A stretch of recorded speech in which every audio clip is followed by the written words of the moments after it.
ಕೇಸ್ಗಳು ಬೇರೆ ಬೇರೆ ಸಿಗ್ತಾ ಇದೆ. ಸೊ ನನಗೆ ಈ ಸಿನಿಮಾದಲ್ಲಿ ಕುಂಭ ಸಂಭವದಲ್ಲಿ ಸಿಕ್ಕಿರೋ ಕೇಸ್ ಏನು ಅಂತ ಅಂದರೆ ತುಂಬ ಸೂಕ್ಷ್ಮವಾಗಿರುವಂತಹ ವಿಷಯ, ತುಂಬ ಎಮೋಷ್ನಲ್ ಆಗಿ ಎಲ್ಲ ಸುತ್ತುವರಿಯುವಂತಹ ಒಂದು ವಿಷಯ. ಭ್ರೂಣ ಹತ್ಯೆ ಎಲ್ಲ ಕಡೆ ಅದು ನಡೀತಾನೆ ಇರುತ್ತೆ. ಅದು ಹೆಚ್ಚು ಬೆಳಕಿಗೆ ಗಮನಕ್ಕೆ ಬಂದಿರಲ್ಲ. ಸೊ ಆ ಒಂದು ಕಥೆನ ತುಂಬ ನವಿರಾಗಿ ತುಂಬ ಚೆನ್ನಾಗಿ ನೈಜ ಕಥೆನ ನಾಗೇಶ್ ಸರ್ ಮಾಡ್ತಾರೆ. ಓಕೆ, ಈಗ ನಿಮ್ಮ ಸಿನಿಮಾದಲ್ಲಿ ಜಾನಕಿ ಅಂತ ಹೆಸರಿದೆ. ಜಾನಕಿ ಅಂದರೆ ಸೀತೆಗೂ ನಿಮ್ಮ ಪಾತ್ರಕ್ಕೆ ಏನಾದರೂ ಕನೆಕ್ಷನ್ ಇದೆಯಾ? ಅದು ನಿರ್ದೇಶಕರನ್ನೇ ಕೇಳಬೇಕು. ಜಾನಕಿ ಸೀತೆ ಅಂತ ಅಂದರೆ ತುಂಬ ಸಾಫ್ಟ್ ನೇಚರ್ ಅಂತ. ನನ್ನ ಪ್ರಕಾರ Sita she is warrior. So ಪ್ರತಿ ಹೆಣ್ಣು ವಾರಿಯರನ್ನೇ.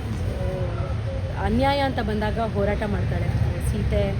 ಏನಾದರೂ ಗಿರಿಜಾ ಆಗಿರ್ಬೋದು, ಸೀತೆ ಆಗಿರ್ಬೋದು, ನಾನು ಯಾವ್ಯಾವ ಕ್ಯಾರೆಕ್ಟ್ರು ನಾನು ಆವಾಗಲೇ ಹೇಳಿದ್ರೆ ತುಂಬ ಪವರ್ಫುಲ್ ಹೆಸರುಗಳು ನನಗೆ ಸಿಕ್ಕಿದೆ ಪಾತ್ರ ನಿರ್ವಹಿಸುವಾಗ. ಸೊ ಜಾನಕಿ ಅವಳು ಅಷ್ಟೇ ತುಂಬ ಹೋರಾಟಗಾರ್ತಿ ಜಾನಕಿ. ಸೊ ನ್ಯಾಯ ಅಂತ ಬಂದಾಗ ಸೀತೆ ಎಷ್ಟು ಮೃದು, ಅನ್ಯಾಯ ಅಂತ ಬಂದಾಗ ಹೋರಾಟಕ್ಕೆ ಅಂತ ಹೇಳಿದಾಗ ವಾರಿಯರ್ಸ್. ಈ ಭ್ರೂಣ ಹತ್ಯೆ ಎಷ್ಟು ಕೆಟ್ಟದ್ದು ಅಂತ ನಿಮಗೆ? ಖಂಡಿತ ಕೆಟ್ಟದ್ದು ಸರ್. ಅಂದರೆ ಒಂದು ಅರಿಯದ ಮಗು, ಇನ್ನೂ ಆಗಷ್ಟೇ ಕಣ್ಬಿಟ್ಟಿರೋ ಮಗು, ಎಷ್ಟೋ ಕಣ್ಣೇ ಬಿಡದಿರೋ ಮಕ್ಕಳನ್ನ ಬೀದಿ ಪಾಲು ಮಾಡೋದು ಅಥವಾ ಈ ಥರ ಎಲ್ಲ, ಅಂದರೆ ಹೆಣ್ಣು ಗಂಡು ಅನ್ನೋ ತಾರತಮ್ಯ ಇನ್ನೂ ನಮ್ಮ ಸುತ್ತ ಇದೆ ಅನ್ನೋದು ತುಂಬ ಒಪ್ಕೊಳ್ಳೋಕ್ಕೆ ಆಗದೆ ಇರೋಂಥ ವಿಷಯ ಇದು. ಎಷ್ಟೇ ಮುಂದುವರೆದ್ರೂ ಯಾವುದೋ ಒಂದು ಬೇರಿಗೆ ಅಂಟ್ಕೊಂಡ್ಬಿಟ್ಟಿರ್ತೀವಿ ಅನ್ನೋ ಥರ.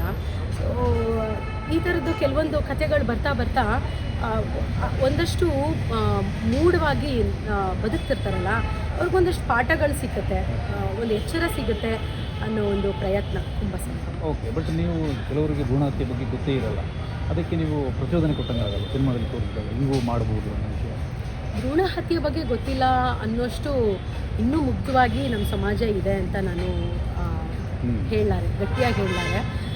ಖಂಡಿತವಾಗ್ಲೂ ಎಲ್ಲ ಮನೇಲೂ ಹೆಣ್ಮಕ್ಳು ಇರ್ತಾರೆ, ಎಲ್ಲ ಮನೇಲೂ ಹೆಣ್ಮಕ್ಳು ಹೆರ್ತಾರೆ.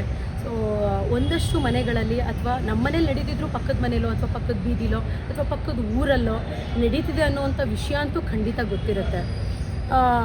ನಡೀತಿರೋ ಅಂದರೆ ಯಾರ ಮನೇಲಿ ನಡೀತಿಲ್ವೋ ಅವರು ಒಂದಷ್ಟು ವಾಯ್ಸ್ ರೈಸ್ ಮಾಡಿ ಒಂದಷ್ಟು ಹೋರಾಟಗಳನ್ನ ಮಾಡಬೇಕಾಗುತ್ತೆ, ಕಾಳಜಿ ವಹಿಸಬೇಕಾಗುತ್ತೆ. ಇದೆಲ್ಲ ಒಂದಷ್ಟು ಅವೇರ್ನೆಸ್ ಕ್ರಿಯೇಟ್ ಮಾಡಬೇಕಾಗಿರೋಂಥ, ಅಯ್ಯೋ ಇದರಿಂದ ಏನಾಗ್ಬಿಡುತ್ತೆ ಅಂತ. ಆಬ್ವಿಯಸ್ಲಿ ರೌಡಿಸಮ್ ಸಿನಿಮಾ ಅಂತ ಅಂದಾಗ ಲಾಂಗು ಮಚ್ಚು ತೋರಿಸ್ತಾರೆ. ನಾವು ನೆಗೆಟಿವ್ ಪಾಸಿಟಿವ್ ಅಂತ ಎಲ್ಲನೂ ಇರುತ್ತೆ, ನಾವು ಏನು ಆಯ್ಕೆ ಮಾಡ್ಕೋತೀವಿ ಅನ್ನೋ ತುಂಬ ಇಂಪಾರ್ಟೆಂಟ್ ಆಗುತ್ತೆ.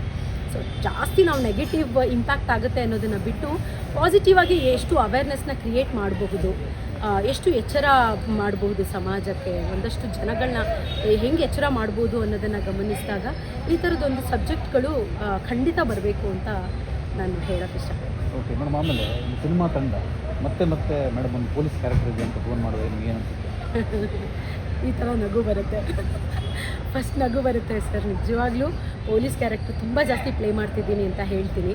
ಬಟ್ ನಾನು ಆಗೋದೇ ಇಲ್ಲ ಅಂತ ಹೇಳಲ್ಲ, ಕಥೆ ಕೇಳ್ತೀನಿ. ಖಂಡಿತವಾಗ್ಲೂ ನನ್ನ ಪಾತ್ರಕ್ಕೆ ಅಷ್ಟು ಏನು ಅದು ತುಂಬ ಕ್ರಿಯೇಟಿವ್ ಆಗಿ ಒಂದಷ್ಟು ಸ್ಪೇಸ್ ಇದೆ, ಆ್ಯಕ್ಟಿಂಗ್ ಸ್ಪೇಸ್ ಇದೆ. ಖಂಡಿತ ನನ್ನ ಪಾತ್ರ ಅದರಲ್ಲಿ ತುಂಬ ಎಫೆಕ್ಟಿವ್ ಆಗಿದೆ, ತುಂಬ ಪ್ರಭಾವ ಬೀರುವಂಥ ಪಾತ್ರ ಅಂತ ಅಂದಾಗ ಖಂಡಿತ ನಾನು ಮಾಡ್ತೀನಿ. ರಿಪೀಟೆಡ್ ಅಂತ ನಾನು ಯಾವತ್ತೂ ಅಂದ್ಕೊಳ್ಳಲ್ಲ. ನನಗೆ ಒಂದಷ್ಟು ಕಲಿಕೆಗೆ ಸಹಾಯ ಆಗುವಂಥ ಕ್ಯಾರೆಕ್ಟರ್ಗಳಿದ್ರೆ ಖಂಡಿತ. ಓಕೆ, ನಿಮ್ಮ ಭೀಮಾದಲ್ಲಿ ಫಸ್ಟ್ ಡೇಲೂ ಬರುತ್ತೆ, ದೇವರು ಇಟ್ಟಂಗೆ ಆಗುತ್ತೆ ಅಂತ ನೀವು ಹೇಳ್ತೀರಾ. ಸೊ ಪೊಲೀಸ್ ಇನ್ಸ್ಪೆಕ್ಟರ್ ಆಗಿ ನಿಮ್ಮ ಕೆಲಸದ ಬಿಟ್ಟು ದೇವರ ಬಗ್ಗೆ ನಂಬಿಕೆ ಇತ್ತು ನಿಮಗೆ ಆ ಪಾತ್ರಕ್ಕೆ, ಗಿರಿಜಾ ಪಾತ್ರ? ನಂಬಿಕೆ ಅಂತೂ ಎಲ್ಲರಿಗೂ ಇದ್ದೇ ಇರುತ್ತೆ. ಕೆಲವೊಬ್ಬರಿಗೆ ದೇವ್ರ ರೂಪದಲ್ಲಿರುತ್ತೆ, ಇನ್ನೊಬ್ಬರಿಗೆ ವ್ಯಕ್ತಿ ರೂಪದಲ್ಲಿರುತ್ತೆ, ಇನ್ನೊಬ್ಬರಿಗೆ ಒಂದಷ್ಟು ಜನಕ್ಕೆ ಅವ್ರು ಮಾಡೋ ಕೆಲಸದ ರೂಪದಲ್ಲಿ ನಂಬಿಕೆ ಅಂತ ಇಟ್ಕೊಂಡಿರ್ತಾರೆ. ಸೊ ಒಬ್ಬೊಬ್ಬರ ನಂಬಿಕೆ ಒಂದೊಂದು ಥರ. ನಂಬಿಕೆನೇ ಇಲ್ಲದೆ ಬದುಕುವಂಥ ವ್ಯಕ್ತಿನೇ ಇಲ್ಲ. ನನಗೆ ಗೊತ್ತಿರೋ ಹಾಗೆ ನಂಬಿಕೆನೇ ಇಲ್ಲ ಅನ್ನೋ ವ್ಯಕ್ತಿ ಒಂದಿನ ಒಂದು ಕ್ಷಣನೂ ಬದುಕೋಕ್ಕಾಗಲ್ಲ. ಈ ನೆಕ್ಸ್ಟ್ ಕ್ಷಣ ನಾನು ಏನೋ ಮಾಡ್ತೀನಿ ಅನ್ನೋ ನಂಬಿಕೆ ಮೇಲೆ ಪ್ರತಿಯೊಬ್ಬರು ಬದುಕ್ತಾ ಇರೋದು. ಸೊ ಎಸ್, ನಂಬಿಕೆ ಅಂತೂ ಖಂಡಿತ ಎಲ್ಲರಿಗೂ ತುಂಬ ಇಂಪಾರ್ಟೆಂಟ್. ಮತ್ತು ನಂಬಿಕೆ ನಂಬಿದ್ರೆ ಆ ನಂಬಿಕೆ ಅನ್ನೋದು ತುಂಬ ಎನರ್ಜಿ ಬೂಸ್ಟ್ ಮಾಡುತ್ತೆ, energy booster actually. Okay, Bheema ಆದಮೇಲೆ ಸಾಕಷ್ಟು ನಿಮಗೆ ಅವಕಾಶಗಳು ಸಿಕ್ತು. ಯಾವ ಸಿನಿಮಾ ನೀವು ಚೇಂಜ್ ಮಾಡಿದ್ದೀರಾ?